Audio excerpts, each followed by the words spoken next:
দিনাজপুর গ্রামে মসজিদে যেরাম আকুব্বার হুজুর ইমামতি করতো, ওর ছেলে একদিন গেছে কুসুর কাটতে। তামান রাত বন্ধু বান্ধবের সাথে কুসুর খাই বেড়াইতে, কিন্তু বাড়ি আসছে না। ফজরের আজান পড়ার সময় হয়ে গেছে, ও ফজরের আজান দিতে যাইছে। সেই ছেলের মা বলছে, তুমি কোন যাইছো? আমি মসজিদে নামাজ পড়াবো, আজান দিতে যাইছি। বলতে, তোমার ছেলে তো বাড়ি আসেনি। বলে, আমি আজানের মধ্যে ডাকি নেব। খালি কিভাবে দেখবে তুমি দেখো। আসসালাতু খায়রুম মিনান নাওম।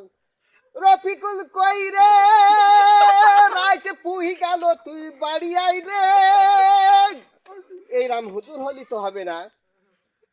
তুমি মসজিদে নামাজ পড়া দিয়ে যদি আজান দিতে যাই, তার কথা কয় না কেন রে? মাইক ঠিক রাখো। হ্যাঁ, এখন স্ত্রী ডাকছে যে তুমি মসজিদে যাই না, ছেলি ডাকো। এদিকে রাত পুই যাইছে, আজান দিতে যাইছে। খালি দেখো, এই হুজুর দিকে নামাজ পড়ালে হবে?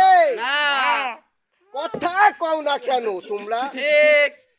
আরে এমন হুজুর দিয়ে নামাজ পড়াইতে হবে যে হুজুরির ইমান থাকে ওই মসজিদে। এমন সময় নামাজ পড়াইতে পড়াইতে হুজুররা সুরাখিরা ভুল করে ফেলে, করে না? আরে কথা বলো না কেন? করে এই